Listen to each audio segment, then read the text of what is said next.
for your attendance and for your insights, and I hope that everyone has gained incredible insights from Dr. Corey. Dan dari penjelasan dan juga pemaparan dari Dr. Corey dari FLCCC tadi, sebuah organisasi kemanusiaan nirlaba yang berbasis di Amerika Serikat yang terdiri dari kumpulan dokter dan juga peneliti klinis ahli dunia yang terkenal. Obat ivermectin ini sudah digunakan di seluruh dunia selama 40 tahun dan juga digunakan oleh lebih dari 4 miliar manusia sebagai obat antiparasitik. Dan dalam hal penanganan COVID-19 ini, ivermectin telah digunakan di 33 negara dan hasilnya membuktikan bahwa ivermectin sangat efektif sebagai obat pencegahan maupun penyembuhan penyakit COVID-19. Dan sebagai obat pencegahan, ivermectin efektif melawan COVID-19 rata-rata sebesar 85%, dan sebagai pengobatan dini 74%, dan juga dapat 70%, sekitar 70% mengurangi tingkat kematian. Di penelitian terbaru, hasil juga menunjukkan ivermectin dapat menghalang perkembangan varian baru COVID-19 seperti varian-varian asal Inggris, Vietnam, dan juga India. Dan Bapak Ibu sekalian, berikutnya sudah hadir juga pada webinar malam ini Ketua KKI Dr. Putu Moda Arsana yang akan menyampaikan presentasi tentang pengambilan keputusan klinis mengelola pasien COVID-19. Dr. Putu merupakan General Practitioner serta Internist di Airlangga University. Beliau berperan sebagai Endocrinologist, Diabetologist di Brawijaya University, dan juga Royal Adelaide Hospital, Australia.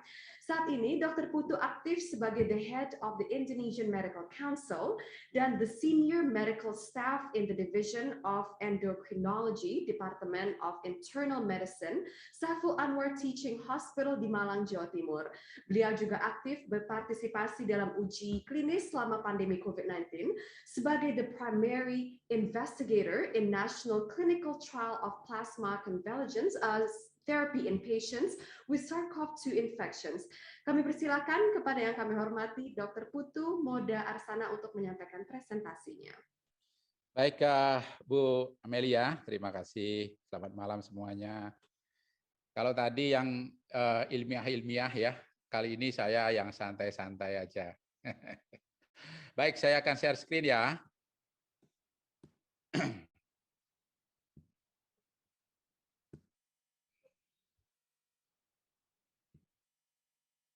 Baik, Bapak Ibu sekalian, tadi itu yang ahli-ahli obat. Kalau sekarang saya berbicara tentang sebagai dokter, di dalam mengambil keputusan untuk merawat pasien. Ya, jadi suatu apa yang harus kita pertimbangkan. Jadi suatu clinical decision making in management of diseases. Ya, Bapak Ibu sekalian, terutama yang dokter nih ya. Jadi pada saat kita praktek, tentu ada pasien yang datang dengan keluhan. Ya, pasien datang bukan dengan membawa diagnosis, tetapi dia datang dengan keluhan. Misalnya, saya panas, ya. Dan kemudian apa yang harus dilakukan oleh dokter? Nah, dalam hal ini ada beberapa hal yang perlu kita ketahui bahwa dokter tidak boleh atau tidak dianjurkan untuk mengobati keluhan. Tetapi keluhan tersebut harus dibuat diagnosisnya dulu, diterjemahkan menjadi diagnosis, baru kemudian kita mempertimbangkan untuk dilakukan treatment. Kesemuanya ini namanya suatu clinical process, dan dari komplain menjadi diagnosis namanya diagnosis proses, dari diagnosis ke treatment namanya treatment proses. Nah, kapan kita akan melakukan suatu clinical decision making? Nah, tentu saja nanti pada saat diagnosis proses maupun di treatment proses. Pada saat diagnosis proses kita akan melakukan suatu keputusan klinik tentang pemeriksaan apa yang harus kita kerjakan, ya, dan kemudian pada treatment proses tentu kita akan melakukan keputusan klinik tentang obat apa atau treatment apa yang harus kita berikan pada pasien yang sudah terdiagnosis dengan penyakit tertentu. Nah, pada treatment proses ini kita membuat salah satu clinical decision making yang terpenting sebagai seorang dokter. Mari kita lihat. Pada saat seorang dokter memutuskan untuk memberikan sesuatu kepada pasien, apa yang harus menjadi pertimbangan? Yang pertama kali tentu adalah clinical expertise. Jadi kemampuan atau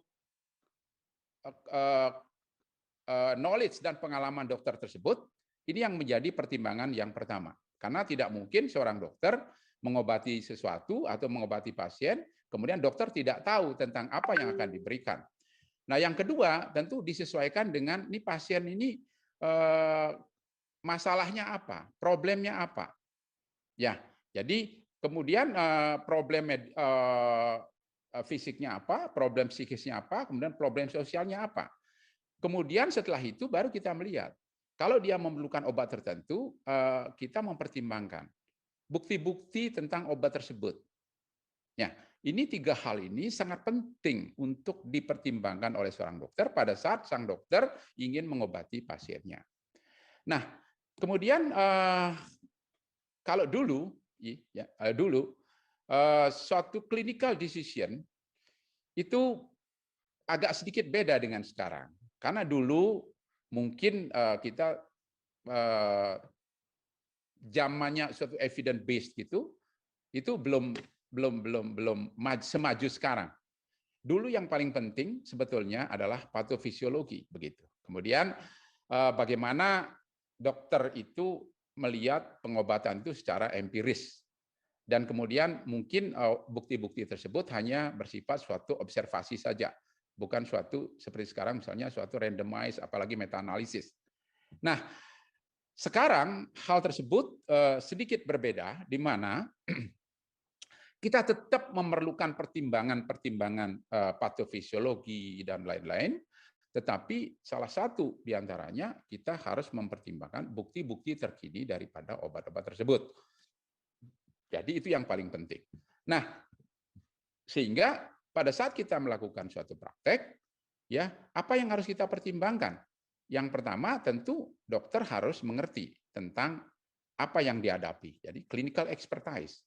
Kemudian patient value and preference, dan tentu saja kita harus mampu melihat, mengetahui tentang best research evidence. Nah, apa itu clinical expertise? Clinical expertise itu pada umumnya itu menyangkut tentang kemampuan seorang dokter di dalam memahami tentang pengetahuan tertentu. Jadi physician knowledge. Yang kedua, tentu saja kemampuan seorang dokter yang terkait dengan pengalaman beliau. Ya, bisa saja seorang dokter mengetahui suatu keilmuan tertentu, tetapi pada saat diterapkan pada pasien-pasiennya ternyata memerlukan sedikit modifikasi berdasarkan atas eksperiensinya tersebut. Misalnya mungkin dosisnya harus dikurangi atau ditambah, mungkin cara pemberiannya dan sebagainya. Ini terkait dengan physician experiences. Nah, kemudian apa yang dimaksud dengan suatu patient value and preference? Apa yang harus dipertimbangkan oleh seorang dokter terkait dengan pasiennya pada saat dokter harus memutuskan untuk mengobati seseorang? Yang pertama, tentu kita tahu bahwa manusia itu mempunyai beberapa atau faktor-faktor yang ada di dalam diri seorang manusia. Yang tentu pertama kali adalah suatu biologic factor. Jadi manusia adalah suatu makhluk biologi. Yang kedua adalah manusia adalah suatu makhluk psikologi, dan selanjutnya manusia juga adalah suatu makhluk sosial. Ini harus dipertimbangkan. Sehingga pada saat dokter menyusun problem pasien dalam hal dulu disebut diagnosis, tapi sekarang lebih problem ya. Itu ada yang ada biologic problem yang ditulis ya, kemudian psychological problem, dan tentu saja social problem. Social problem ini yang paling jelas salah satu di antaranya adalah akan menjadi pertimbangan yang yang harus dipertimbangkan oleh seorang dokter, misalnya pada saat pasien tidak mempunyai akses kepada layanan kesehatan atau obat-obat yang tertentu yang mahal, tentu saja dokter harus mempertimbangkan apakah obat ini akan terbeli atau tidak, sehingga dokter harus mempertimbangkan mencari alternatif lain, obat yang lebih murah. Mungkin memang secara efikasi dia tidak sebaik yang mahal, tetapi karena social problem maka dokter harus menganjurkan atau membuat prescription resep bahwa untuk meresepkan obat-obat yang lebih murah. Nah, semuanya ini pada saat kita melakukan pengobatan ini dikenal dengan istilah sekarang adalah individual approach. Jadi pada beberapa guideline, individual approach ini ditekankan. Ya. Nah, kemudian bagaimana pertimbangan yang ketiga tentang evidence based medicine. Ini sangat menarik ya. Karena apa? Karena evidence itu sesuatu yang ya apa namanya? Suatu yang sangat penting untuk dipertimbangkan. Akan tetapi pada saat ya, jadi evidence adalah bukti-bukti yang terkini ya. Dipertimbangkan pada saat kita melakukan atau ingin melakukan pengobatan pada seorang pasien. Akan tetapi pada saat kita mempraktekkan evidence based, ya, pada saat kita melakukan suatu decision making in treatment, maka evidence based itu bukanlah satu-satunya. Sehingga the practice of evidence based ini sebetulnya memerlukan integrasi daripada individual clinical expertise. Jadi tadi clinical expertise dari seorang dokter, kemudian judgment and patient choice, jadi ini adalah patient value and preference, dan tentu saja dengan best external evidence, jadi bukti-bukti yang terbaik. Namun menerapkan evidence di dalam praktek ini tidaklah gampang. Ya, tidaklah gampang. Karena apa? Karena kalau kita lihat istilahnya adalah it's a jungle out there. Jadi sebetulnya Anda bisa lihat bahwa informasi kita yang ada sekarang ini, ya, tiap hari itu banyak sekali informasi. Jadi new information available daily. Yang kedua adalah bahwa publik ini dengan gampang menyebarkan informasi. Ya, ingin tahuannya, kemudian dia sebarkan informasi. Kadang-kadang dia tidak meriksa apakah informasi tersebut benar atau itu hanya hoax atau tidak benar. Sehingga hampir dunia kita sekarang, dunia informasi kita, ibaratnya adalah hutan belantara. It's a jungle. Ya, jadi hutan belantara. Nah, kita bayangkan ya, ada suatu penelitian yang mengatakan bahwa sehari di seluruh dunia lebih dari 5.000 trial, ya, 5.000 trial dipublikasi. Ya. Nah, kalau kita lihat penelitian-penelitian tentang trial-trial tersebut, ini sebetulnya memang agak agak lama, tetapi berapa sih dari trial tersebut yang valid? Itu ternyata hanya 20% saja.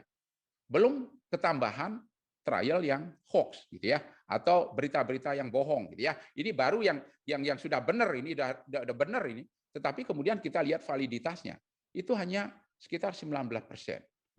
Nah, kemudian ada yang namanya suatu publication bias. Jadi bias publikasi. Seringkali trial-trial tersebut kalau hasilnya baik dipublish.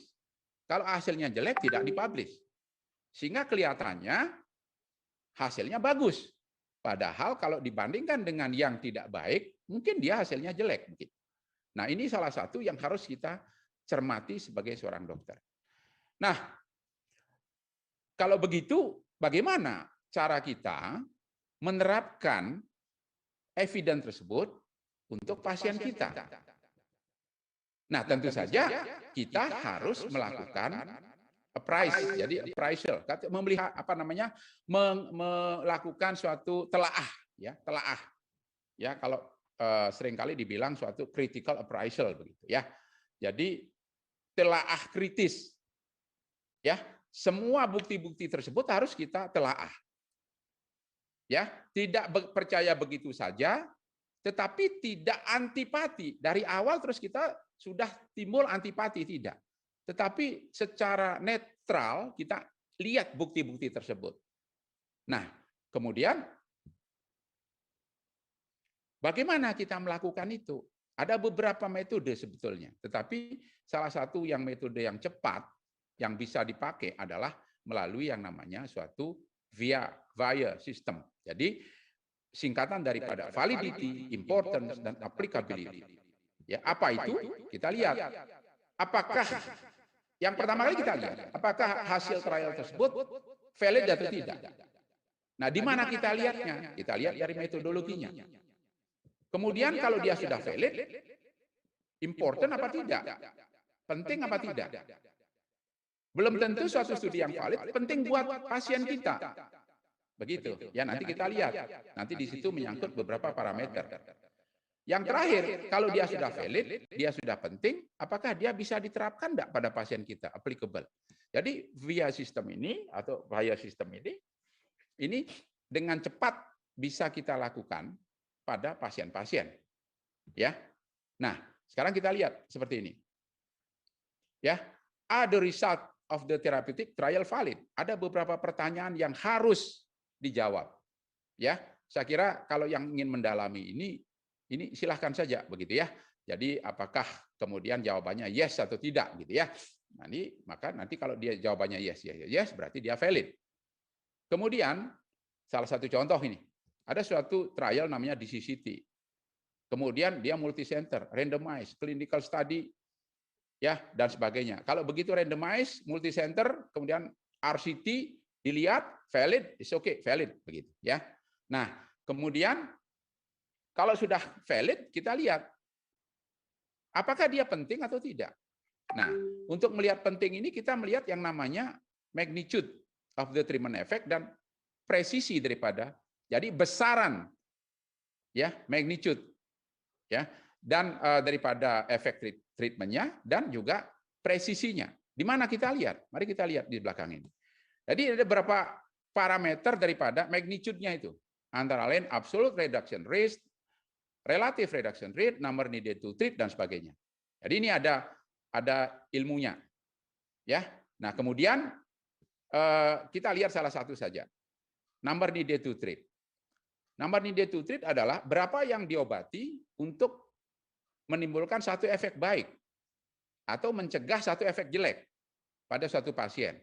Misalnya kita melakukan pengobatan pada kalau number needed to treat-nya 20 yang diobati, 1 yang membaik. Berarti yang 19 sesuai dengan siapa? Dengan placebo tentunya. Ya, angkanya sesuai dengan placebo. Tetapi biaya yang dikeluarkan untuk mengobati 20 itu tentu harus dihitung untuk mendapatkan 1 efek baik. Nah, ini number needed to treat. Nah, kemudian setelah itu kita melihat ya confidence interval. Itu melihat tuh presisi daripada treatment tersebut.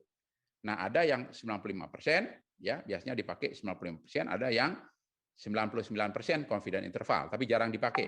Itu hanya pada obat-obat tertentu saja. Nah, biasanya dilakukan 95% sesuai dengan distribusi normal, ya. Nah, kemudian bagaimana menghitung confidence interval? Itu ada rumusnya sendiri. Ya, seperti ini. Saya kira ini kita bisa lewatin karena terlalu teknis. Nah, ini yang paling penting yang ingin saya sampaikan, ada kaitannya dengan obat-obat, pertimbangan untuk memakai obat-obatan di negara kita. Nah, salah satu, apakah bukti yang valid itu, yang penting itu bisa kita terapkan atau tidak? Nah, sekarang ada beberapa pertanyaan yang harus kita jawab. Yang pertama adalah, do this result apply to our patient? Apakah hasil tersebut, misalnya seperti tadi dikatakan banyak di Peru, di mana tuh hasilnya luar biasa bagus, gitu ya, dikatakan oleh Prof. Kori. Kemudian bagaimana bisa nggak diterapkan obat tersebut pada pasien-pasien kita? Nah, kita lihat jawabnya bisa atau tidak. Kita lihat pertanyaan berikut ini. Is our patient so different from those in the study that its result cannot apply? Apakah pasien-pasien kita, kalau kita pakai contoh COVID ya, apakah pasien COVID kita ini beda nggak dengan COVID di India, dengan di Argentina dan sebagainya, ya, dengan di Peru, dengan di Malaysia?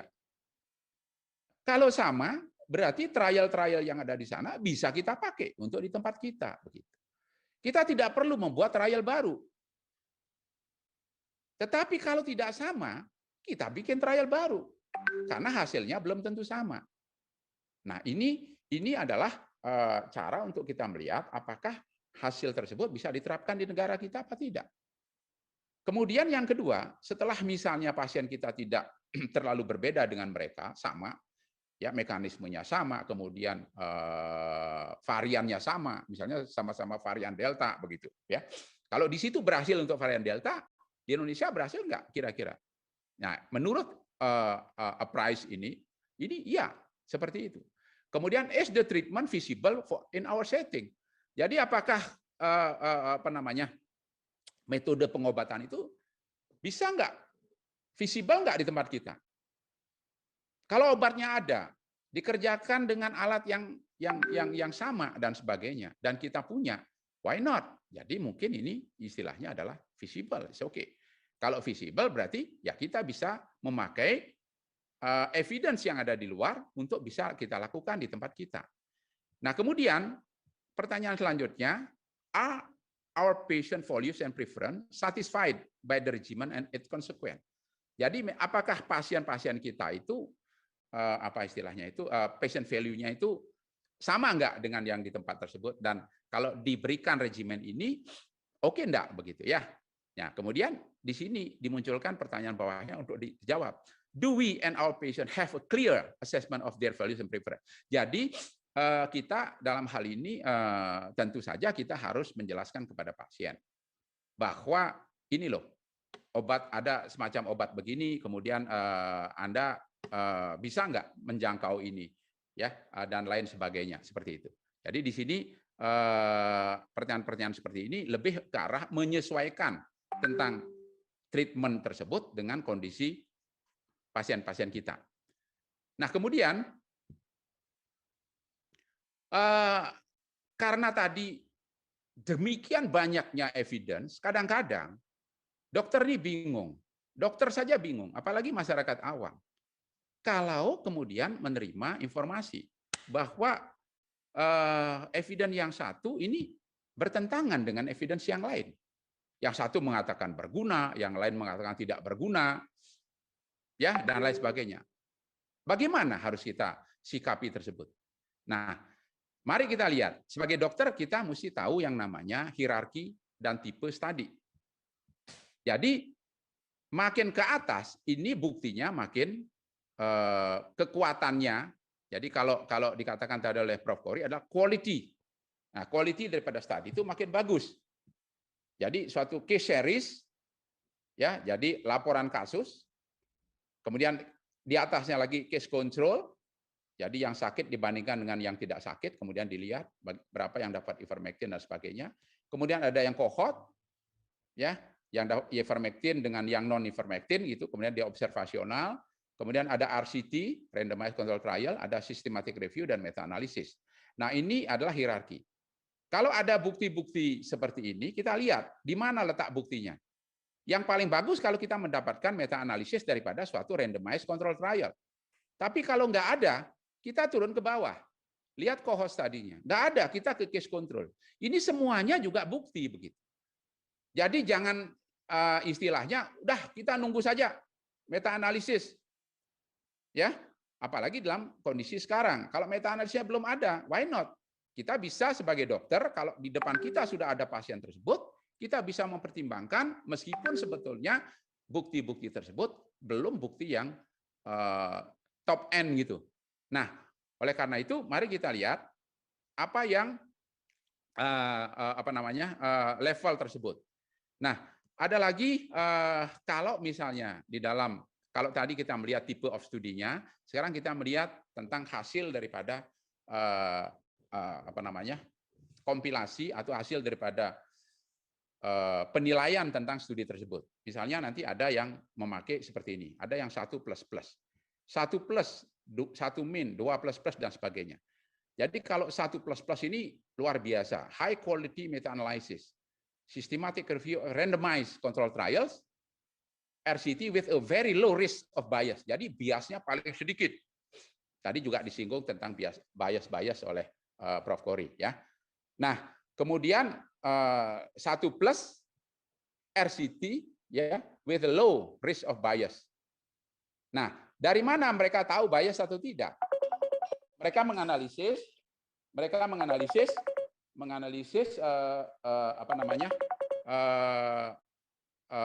tentang metodologi yang dipakai oleh yang bersangkutan dan sebagainya. Sampai yang keempat, yang paling bawah ini expert opinion atau formal consensus. Apakah ini bisa dipakai? Bisa. Selama yang bukti di atasnya itu belum ada. Nah, ini adalah pertimbangan. Nah, kemudian kita lihat ya, di dalam guideline misalnya, itu ada yang dinamakan bukti kelas 1 atau klasifikasi 1, 2A, 2B, dan 3. Nah, kalau kelas 1, itu benefit-nya jauh lebih besar daripada risk. Kalau suatu penelitian dimasukkan menjadi suatu bukti dikatakan kelas 1, benefit-nya sangat lebih besar daripada risk, sehingga dia harus direkomendasikan. Kalau kelas 2, benefit tetap lebih banyak dengan risk, tetapi tidak sebaik yang kelas 1. Ya, nah ini it is reasonable to perform. Jadi kalau risikonya kecil, ya, safety-nya bagus, benefit-nya bagus, ya bukan yang paling bagus, tetap reasonable untuk kita pertimbangkan. Ada kelas 2B. Kalau benefit-nya ya sama dengan atau sedikit lebih besar daripada risk, ini masih bisa dipakai, yaitu maybe consider, dipertimbangkan dalam kondisi-kondisi tertentu. Bukti kelas B masih bisa dipakai.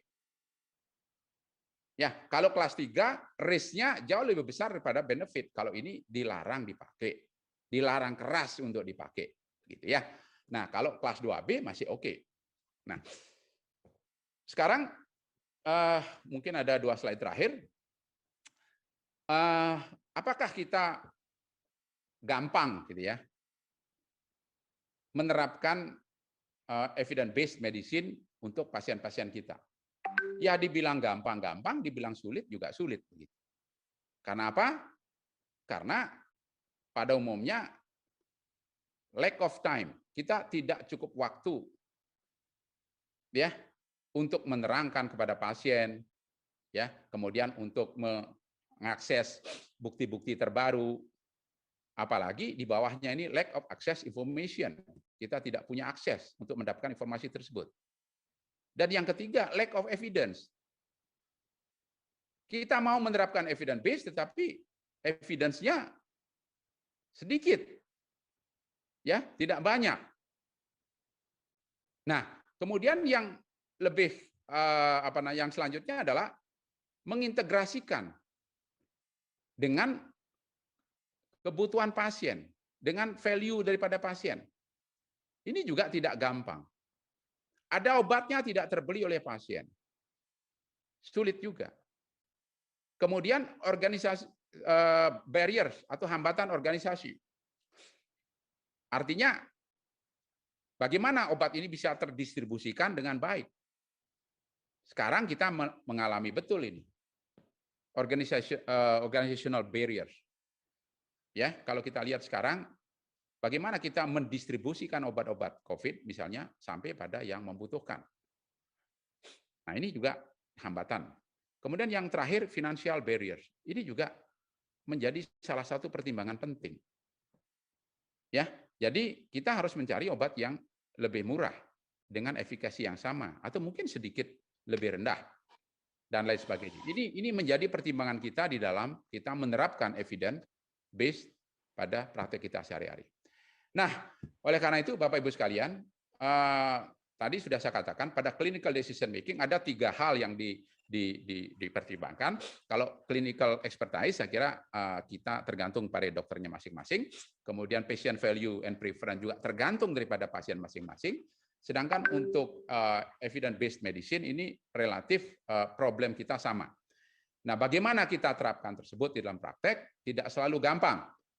Dan sebetulnya ada satu kalimat yang bagus ya, bagaimana kita menerapkan evidence based pada pasien-pasien kita.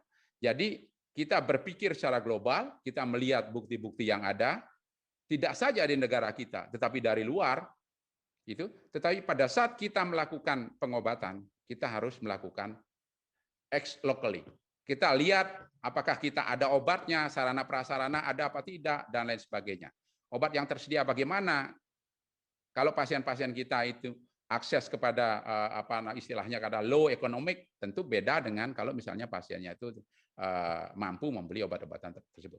Saya kira demikian, Bu Amelia, dan ini satu hal yang saya ingin sampaikan kepada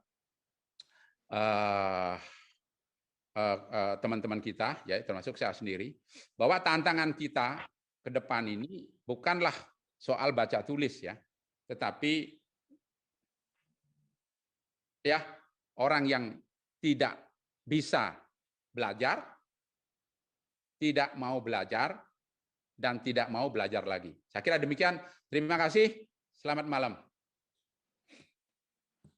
Terima kasih Putu untuk pemaparan dan juga presentasinya, luar biasa dan informatif sekali. Kita bisa lihat ya dari segi kuantitatif dan juga kualitatif yang menekankan tentang validity, importance, dan juga apakah applicable ivermectin ini sebagai obat melawan COVID-19. Terima kasih sekali lagi kepada Dr. Putu. Dan untuk teman-teman media sekalian, untuk semua audiens yang sudah memiliki pertanyaan, kami persilakan Anda untuk menuliskan pertanyaannya saja di kolom chat dan juga ditujukan di kolom Q&A atau di kolom di YouTube di kolom chat ya dengan format nama Anda, nama media Anda, dan juga pertanyaannya ini ditujukan kepada siapa. Nah, Bapak Ibu sekalian, ivermectin ini tentu menunjukkan potensi besar sebagai obat untuk melawan COVID-19 di Indonesia. Dan selanjutnya kita akan mendengarkan cerita dari Dr. Hadianti dan juga Dr. Iwan Kusmahani dan Dr. Firman Abdullah tentang pengalaman mereka menggunakan ivermectin pada pasien COVID-19. Kami ucapkan selamat datang kepada Dr. Hadianti, Dr. Firman, dan juga Dr. Iwan.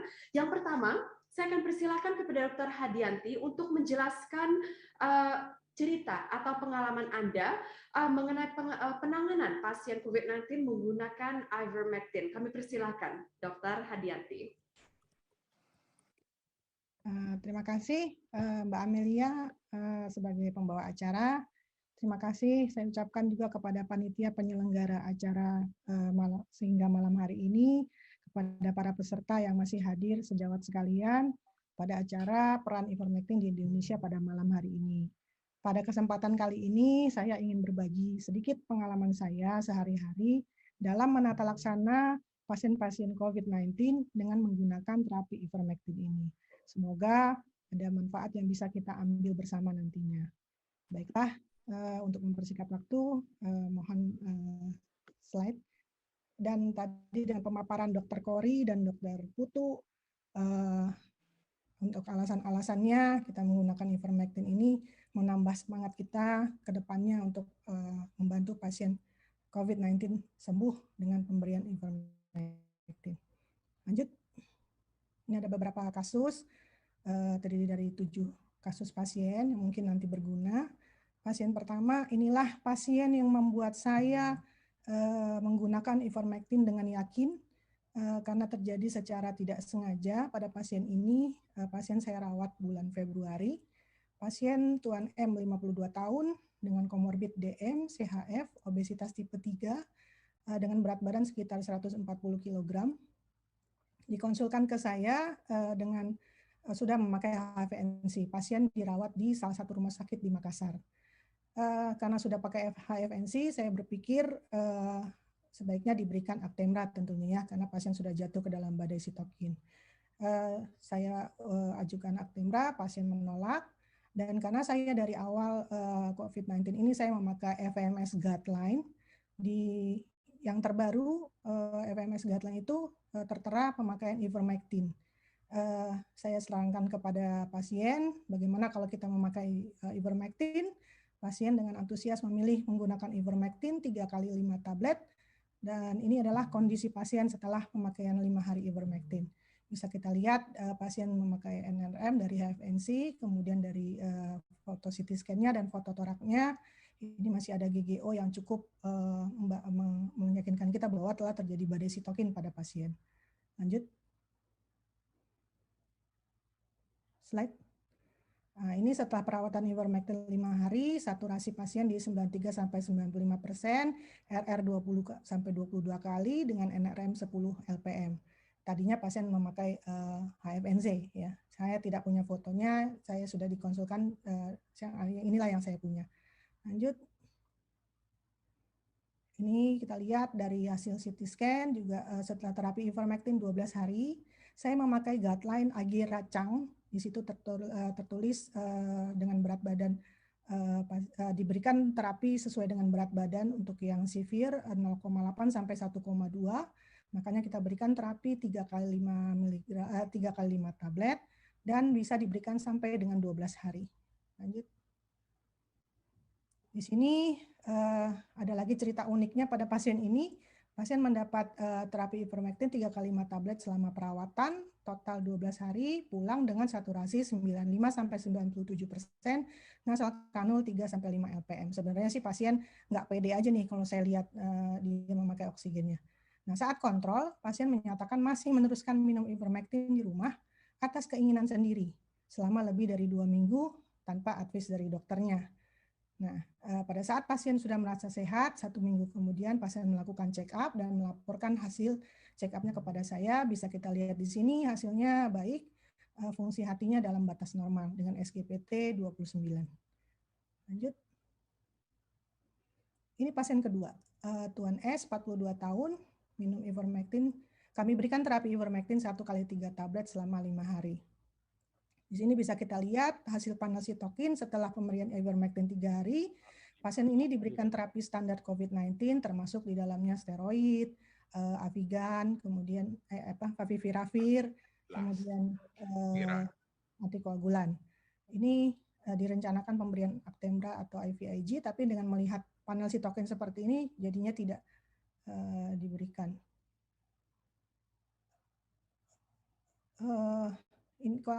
Ini adalah pendapat dari seorang ahli yang mengatakan dari hasil ini, kondisi ini menarik.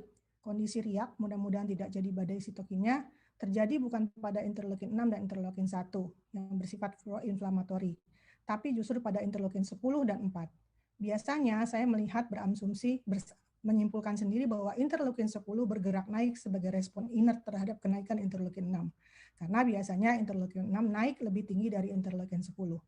Kalaupun interleukin 10 naik lebih tinggi, karena interleukinnya naik juga, saya menganggap ini adalah overreaction. Tapi bahkan ini pada pasien ini, interleukin 6 dan interleukin 1 saja tidak naik. Jadi interleukin 10 dan interleukin 4 naik bukan sebagai respon terhadap kenaikan interleukin 6 atau 1. Apakah ini dapat karena pemberian ivermectin? Tak yakin saya, tapi bisa jadi. Karena terus terang saya belum pernah menggunakan ivermectin dan fenomena ini belum pernah saya temui pada pasien COVID. Dengan tidak naiknya interleukin 6 dan interleukin 1 ini, insya Allah kita tidak perlu Actemra, bahkan juga insya Allah HFNC maupun ventilator, karena ARDS rasanya bukan yang paling dikhawatirkan pasien. Dengan demikian IVIG mungkin responnya juga tidak sebesar kalau proinflamasinya naik. Lanjut. Ini adalah pasien ketiga, Tuan W, 59 tahun dengan obesitas, DM,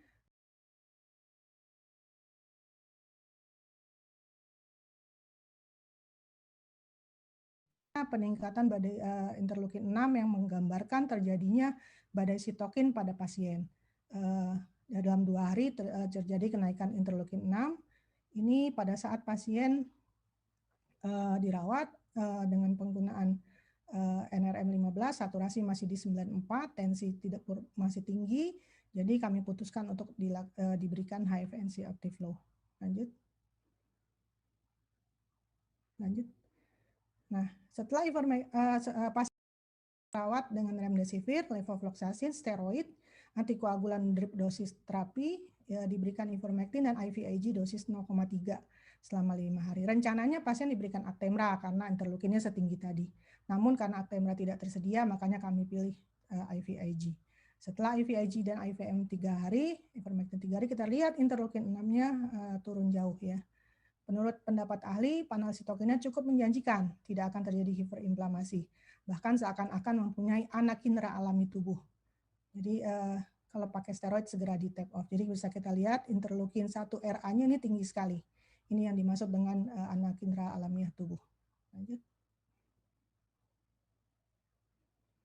Nah ini Tuan B, pasien keempat, 74 tahun dengan CAD, hipertensi heart disease. Dia minum clopidogrel untuk CAD-nya, obesitas, sudah minum ivermectin 2 hari di rumah, 1 kali 2 tablet. Tapi karena kondisi kurang baik, karena usianya kami rawat, selama perawatan rumah sakit diberi terapi ivermectin 1 kali 3 tablet selama 5 hari. Di samping itu juga favipiravir dan antikoagulan. Hasilnya bisa kita lihat setelah 2 hari dirawat, total ivermectin pemberian 3 hari, ini interleukin 6-nya di 20,42. Lanjut. Ini Nyonya O, istri dari pasien keempat tadi, 70 tahun dengan hipertensi heart disease. Oh ya, tadi pasien tadi menggunakan clopidogrel, pemberian ivermectin aman. Yang menjadi kontraindikasi apabila, atau bukan kontraindikasi mutlak ya, tapi pemberian kalau dia mengkonsumsi warfarin. Ini Nyonya O, obesitas, sudah minum ivermectin 1 kali 1 tablet di rumah selama 2 hari. Kemudian dia dirawat karena suaminya juga dirawat, jadi kami sarankan untuk dirawat juga. Dan dilanjutkan selama perawatan diberi ivermectin 1 kali 2 tablet selama 5 hari. Selain itu juga diberikan favipiravir dan antikoagulan. Kita lihat interleukin 6-nya juga setelah 3 hari pemberian total ini di 11,31. Lanjut. Pasien ke-6, Nyonya D, 46 tahun dengan Sjögren syndrome dan obesitas. Dia masuk dengan saturasi 93% dengan NRM 15 LPM, RR-nya di 28 sampai 30 kali per menit.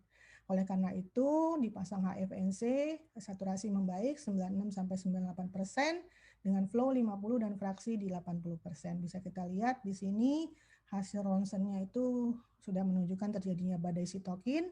Begitu juga CRP meningkat dan D-dimernya juga mulai menunjukkan tanda-tanda peningkatan. Lanjut. Nah,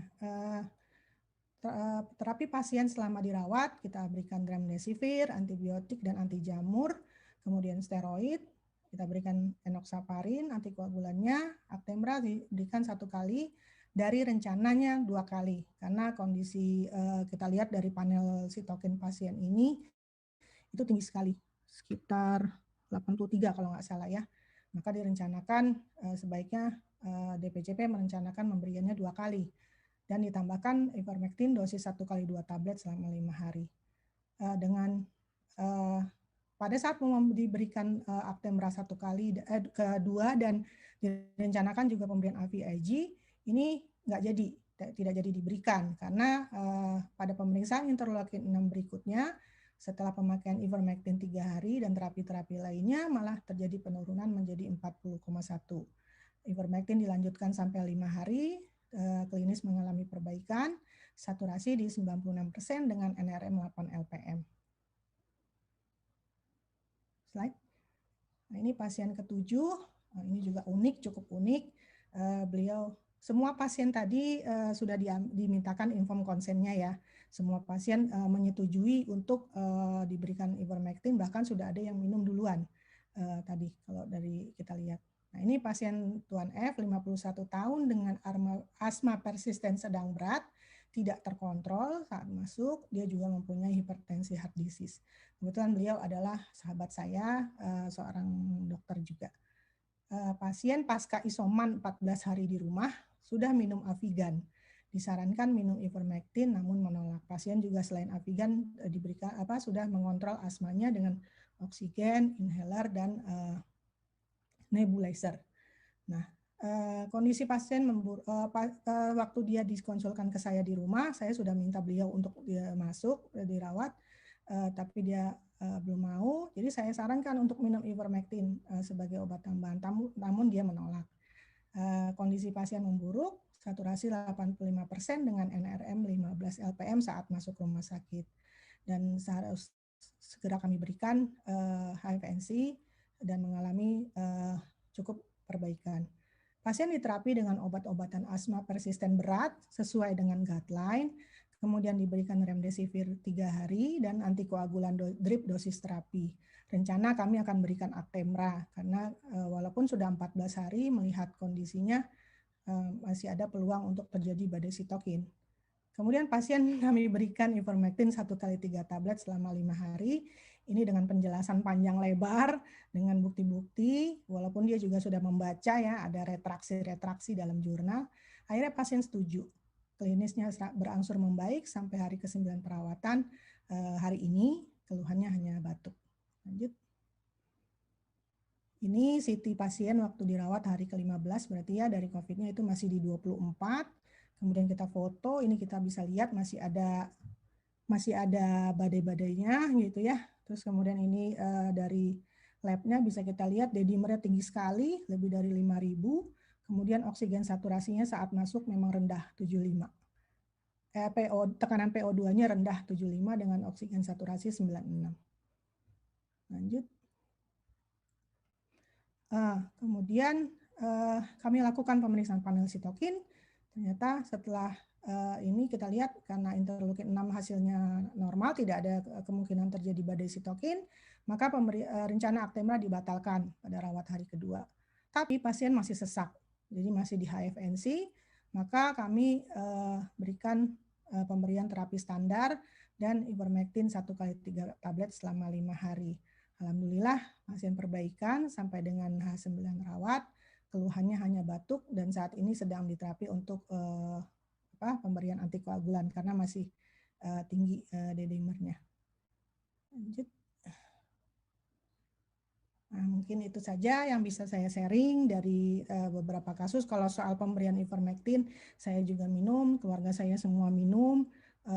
Nakes-nakes teman-teman saya pun semua banyak yang minum karena sebagai profilaksis kami percaya bisa membantu kami selain vaksin yang sudah kami dapati dengan adanya mutasi-mutasi virus, terutama tadi juga dikatakan bahwa Delta memang terjadi di hari belakangan ini. Saya rasa tidak ada salahnya kita selain prokes, vaksin, kita juga melindungi diri kita dengan meminum ivermectin sebagai profilaksis. Alhamdulillah manajemen rumah sakit saya, 2 rumah sakit saya dari level direktur sampai ke bawahnya semua menyetujui untuk dilakukan pemberian profilaksis dan terapi pada pasien-pasien kami. Demikian pengalaman dari saya, mudah-mudahan ada manfaatnya bagi kita bersama.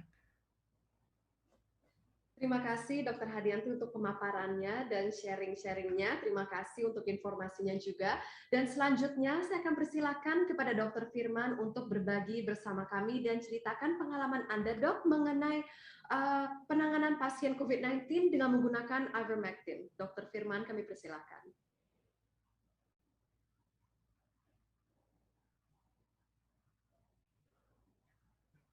Terima kasih.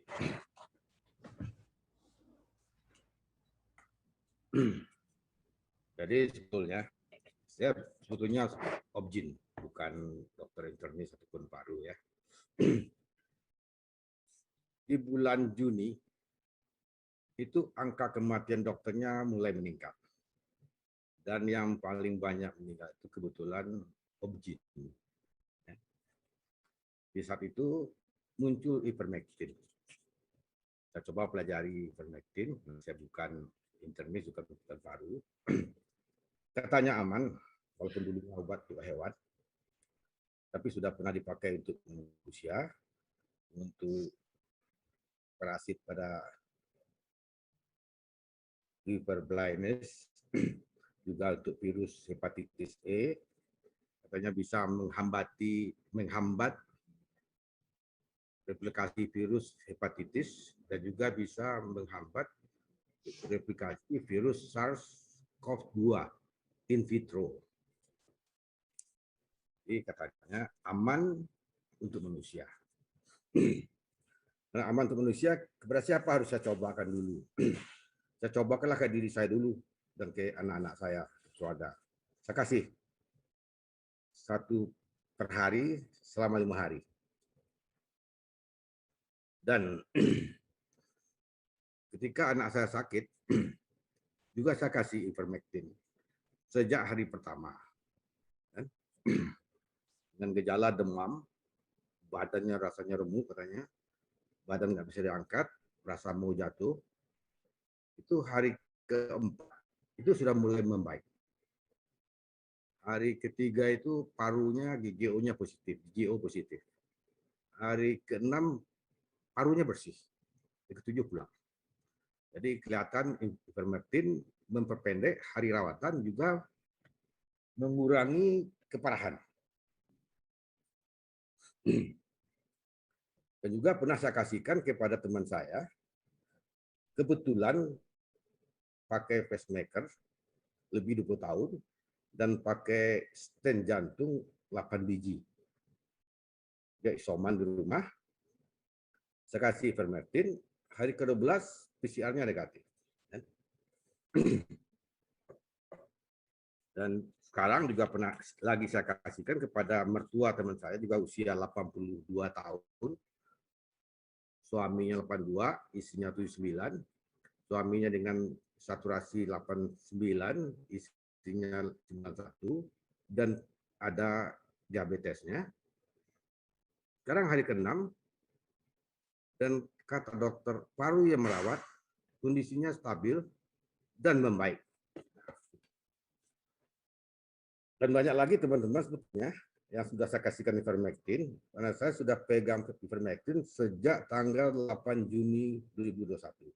Nah, waktu itu dengan meningkatnya angka kematian dokter SPOG, saya juga SPOG, jadi saya bagian yang paling terancam. Saya cari jalan untuk melindungi diri saya dan keluarga. Muncul ivermectin,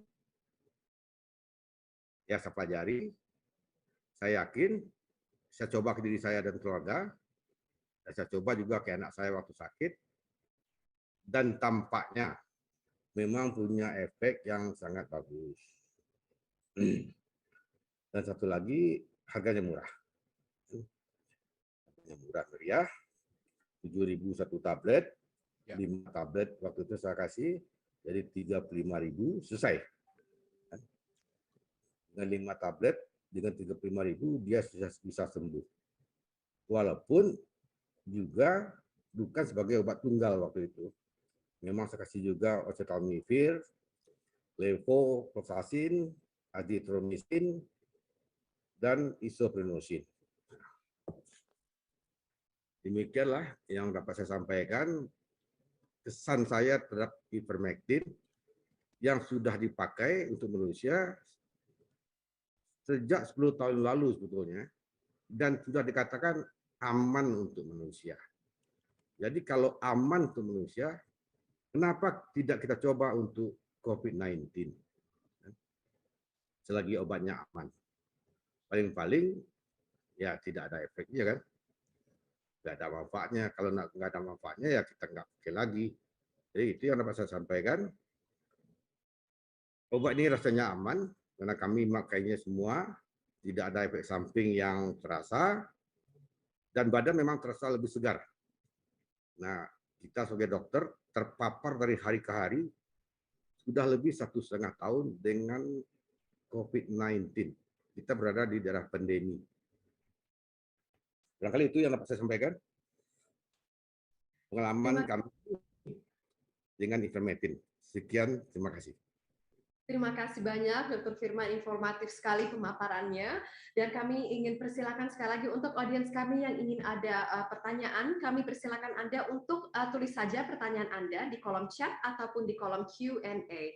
Dan selanjutnya saya akan persilakan Dr. Iwan untuk memberikan sharing pemaparannya dan juga mengenai ada berapa banyak pasien COVID-19 yang ditangani menggunakan ivermectin, dan sejauh ini bagaimana dok hasilnya? Oke, dan terima kasih. Assalamualaikum warahmatullahi wabarakatuh. Saya perkenalkan, saya Dr. Iwan Kusmandi. Saya sebagai seorang GP di Vaskes Rawat Jalan tingkat pertama. Ya, saya mulai menggunakan setelah saya baca jurnal, beberapa literatur dari WHO dari itu. Ya, saya mulai menggunakan dari awal Juni 2021 dan tertarik terus terang aja dari beberapa yang saya baca. Dan saya mengumpulkan pasien sampai tanggal 23 Juli, pasien saya yang berobat ke rawat jalan, itu yang 38 positif dengan antigen atau PCR. Usia rentangnya perbandingan pasien usia laki dan wanita kebanyakan 60%, dari 38 itu 60% adalah laki-laki. Ya, terus ada 2 kasus anak. Kalau 2 kasus anak di bawah usia 2 tahun dan 3 tahun. Dan rata-rata sebelum saya terangkan dulu, jadi pasien ada beberapa informasi tentang, dia mengetahui informasi dari website apa dari Google, dia cari ada kontroversi ya dok. Nah, saya selalu kalau mau menerangkan mau menggunakan ivermectin ya pasien COVID dengan dasar antigen positif atau PCR, tapi saya lebih senang dengan pasien yang PCR hasilnya yang jelas positif. Nah, di situ saya terangkan dulu bahwa ini obat begini-gini, terutama obat parasit. Ya, kita harus inform consent juga dalam arti menerangkan gini-gini. Intinya dari step by step, dan terus terang saya treatment dari 38 pasien ya. Semua saya cuma gunakan 2 obat terus terang ya, ivermectin dengan vitamin D3. Yang lain simptomatis, kalau ada demam kasih paracetamol, batuk pilek beli aja obat OBH apa itu. Ya. Jadi kalau vitamin lagi saya cuma edukasi pola hidup sehat, makan yang bergizi, istirahat cukup.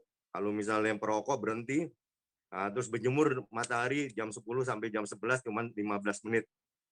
Nah, ini saya ada satu kasus dari 38 itu 2 anak saya singkirkan karena saya tidak tahu dosis untuk anak dan tidak boleh untuk anak 2 dan 3 tahun, dan 2 lagi pasien menolak penggunaan ivermectin. Jadi yang ada satu kasus bagus yang saya rasakan, dia rawat jalan.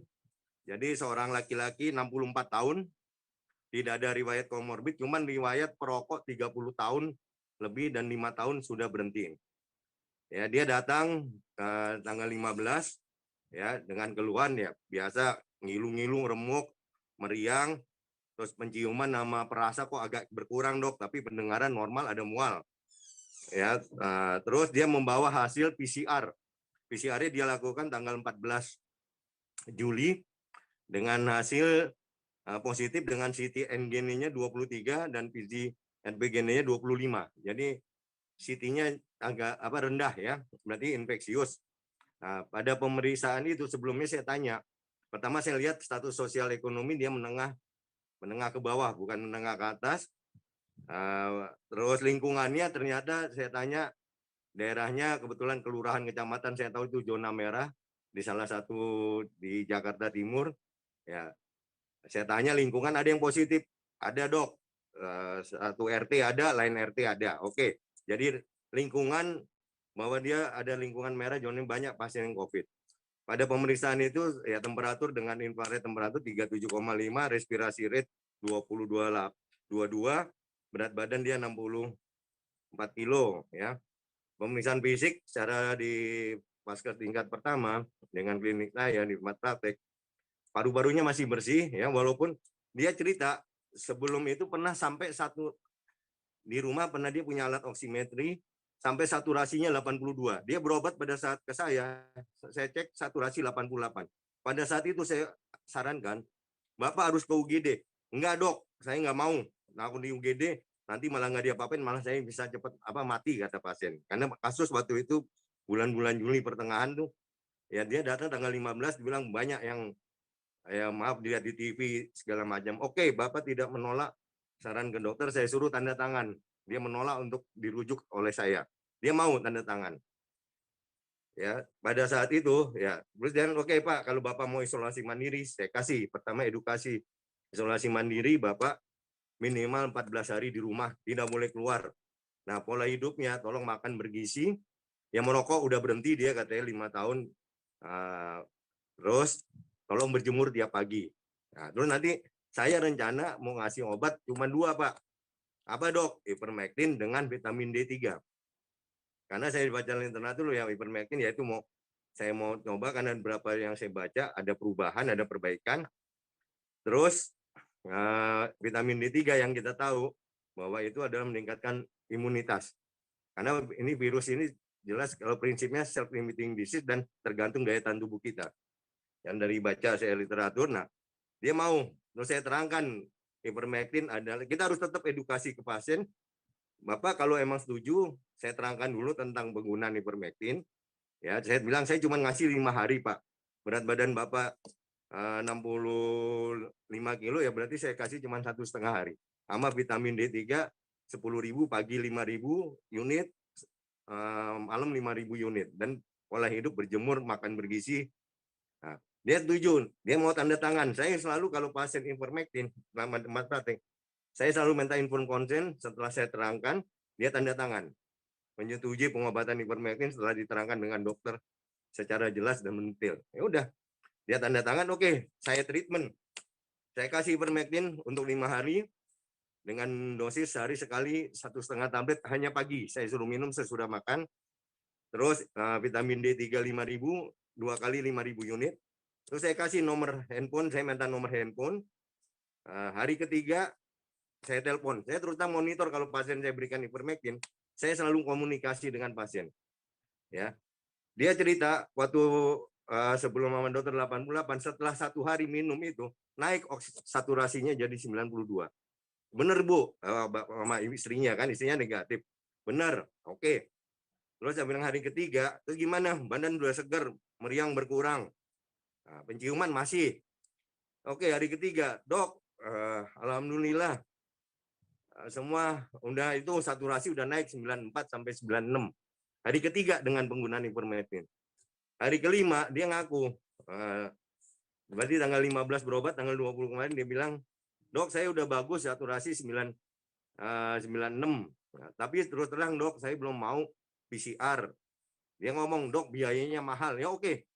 Saya bilang, Bapak antigen aja 10 hari setelah minum obat. Kan Bapak isolasi, ya enggak sih habis isolasi saja. Isolasi mandiri 14 hari. Dia bilang, nanti saya rencana dia WA saya, Dok, saya tanggal 1 baru itu. Bapak gimana? Udah alhamdulillah Dok, udah enak. Selama dia yang rendah sampai 88 terus 82, dia punya oksigen cuma ngaku 2 kali aja pakai di rumah. Dia dengan saya sarankan 4 liter sampai 5 liter per menit kalau sesak sekali.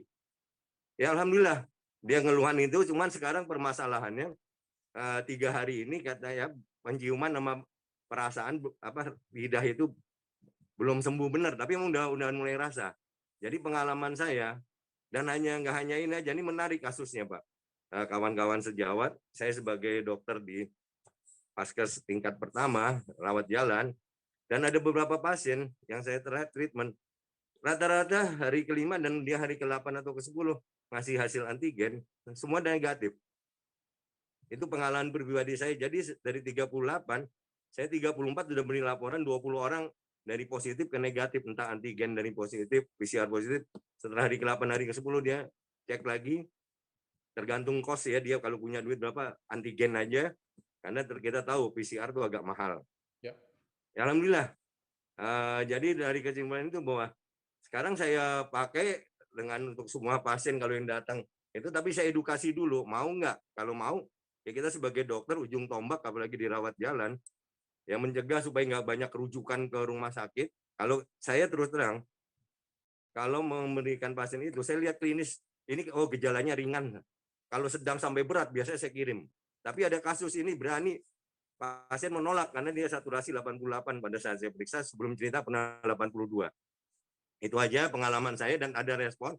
Sekarang tadi pasien WA, Dok, saya minta maaf tanggal 1 saya baru mau cek antigen atau PCR karena terus terang belum punya duit, Dok. Nah, ya udah. Jadi pengalaman pribadi, tadi pasien barusan WA, dan pasien-pasien yang lain juga selalu. Jadi gini, untuk rekan sejawat, kita sebaiknya kalau pemberian edukasi dulu pasien, jelaskan gimana isoman, terus gimana tentang obat ivermectin. Nah, terus kita jangan lupa inform konsen untuk persetujuan pemberian obat itu, karena di website yang lain juga ada kontra, ada yang nggak setuju, ada yang setuju. Antara dokter pun juga banyak ada bertentangan. Tapi pengalaman pribadi saya, jadi saya udah ngobatin 38 dikurangi 4 yang tidak, 2 anak-anak dan 2 yang menolak. Ya rata-rata udah yang laporan itu udah 50 hampir 60% hasilnya negatif. Itu aja mungkin yang bisa kita share pengalaman. Jadi pertama juga kita lihat sosial ekonomi pasien. Kalau dia menengah ke bawah ya kan itu dengan obat 2 aja, mungkin biaya cuman, waktu itu pernah saya tanya di tempat apotek, berapa tuh ivermectin untuk 5 hari dengan vitamin D3 untuk 10 hari? Enggak sampai 200, Dok. Nah, ya udah. Jadi kita juga, saya sebagai dokter suka mikirkan cost and benefit. Tapi alhamdulillah, hampir 60% pasien yang saya obati dengan hari ke-8 atau ke-10 antigen PCR jadi dari positif ke negatif. Itu aja, mudah-mudahan bermanfaat untuk bahwa jadi prinsipnya kalau saya terangkan pasien bahwa semua penyakit ada obatnya kecuali dua, tua atau maut, nggak ada obatnya. Ya, terima kasih. Assalamualaikum warahmatullahi wabarakatuh. Terima kasih banyak Dr. Iwan untuk pemaparan dan juga sharingnya. Dan selanjutnya kita akan masuk ke sesi tanya jawab. Kami sudah menerima beberapa pertanyaan. Dan sekali lagi saya ingin ingatkan untuk audiens kami yang ingin bertanya kepada Dr. Firman ataupun Dr. Iwan dan Dr. Putu ataupun Dr. Hadianti, kami persilakan Anda untuk menulis pertanyaannya langsung di kolom chat atau di kolom Q&A. Baik, dan selanjutnya saya akan bacakan pertanyaan dari audiens. Yang pertama ini dari Bapak Lukas untuk Dr. Hadianti, dan pertanyaannya, Dr. Hadianti, apakah untuk pencegahan dapat diberikan 0,2 hingga 0,4 mg per kilogram setiap bulan bagi orang-orang yang sehat maupun yang ada komorbid? Dr. Hadianti, kami persilakan. Terima kasih pertanyaannya, baik sekali. Kami berdasarkan pengalaman dan panduan yang kami pakai, itu saya juga memakai panduan dari FLCCC. Untuk profilaksis, kita berikan dosis 0,2 mg per kilogram berat badan, 1 kali pemberian.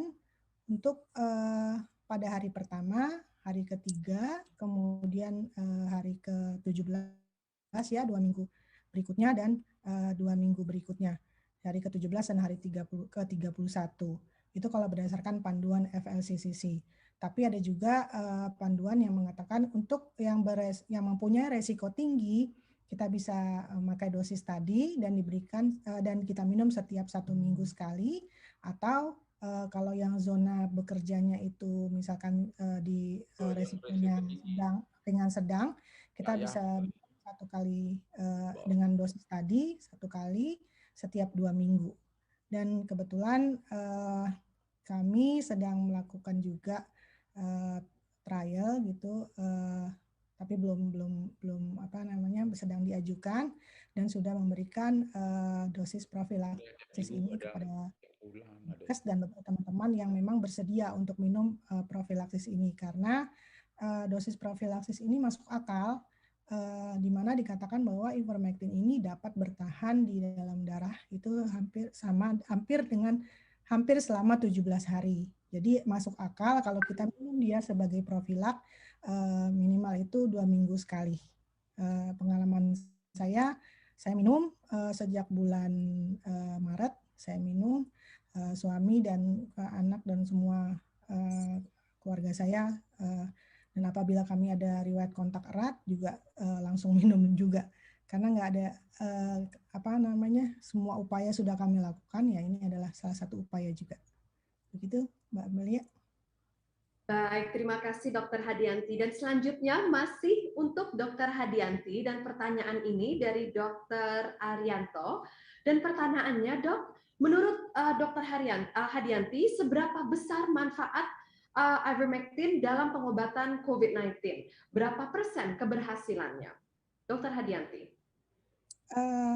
Memang kita belum melakukan penelitian ya, dari tadi penjelasan Dr. Corey.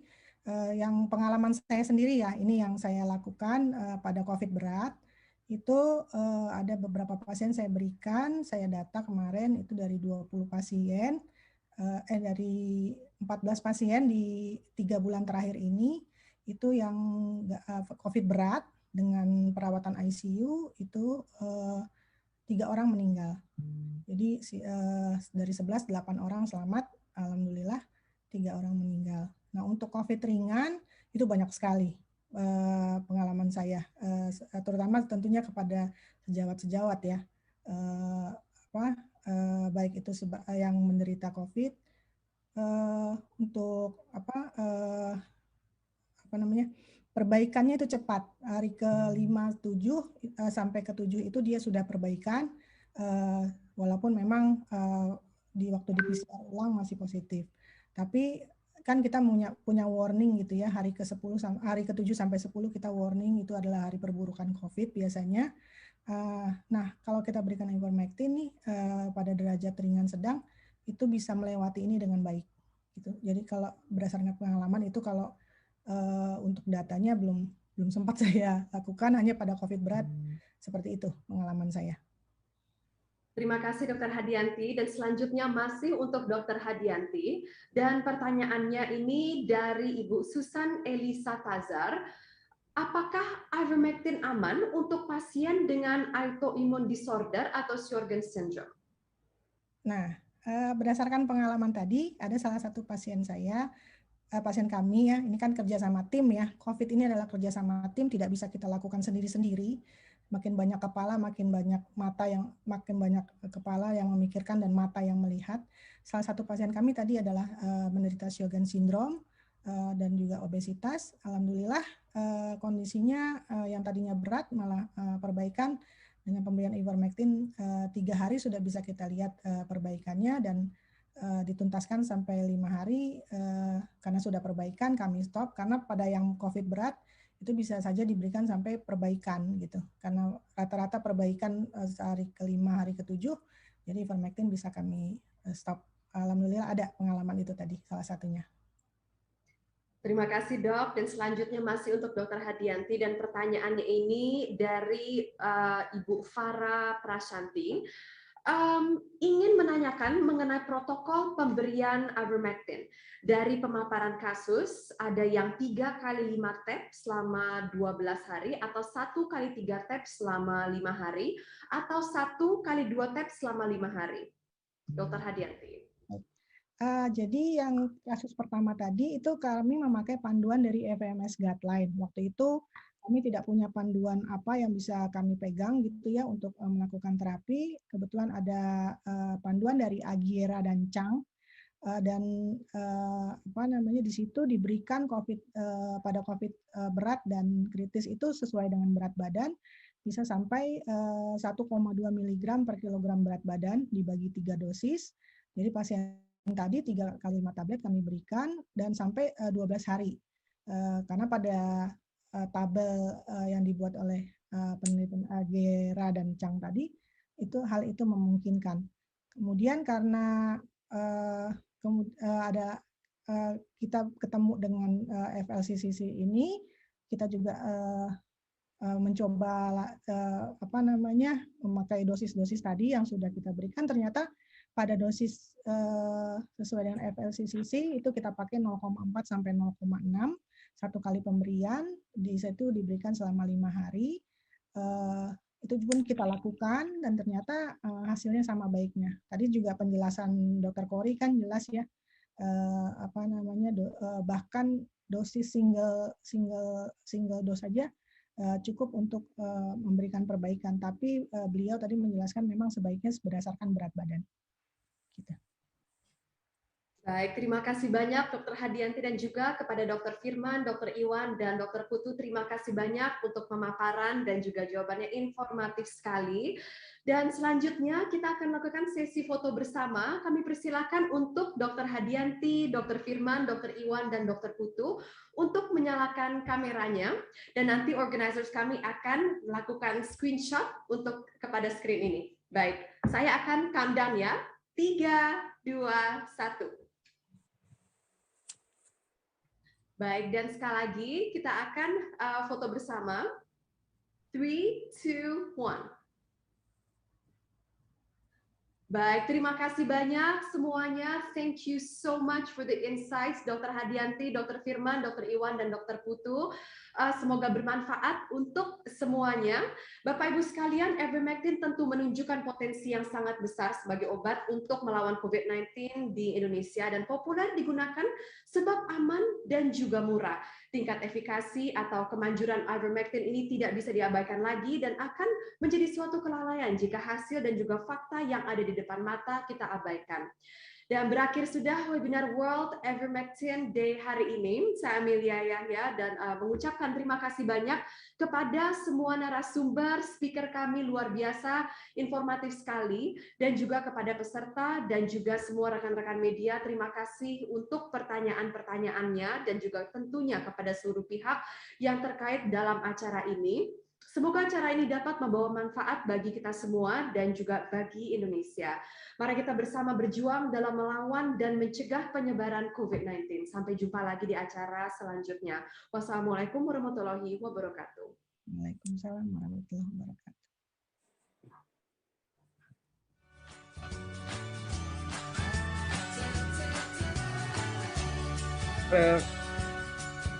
Adel. Adel.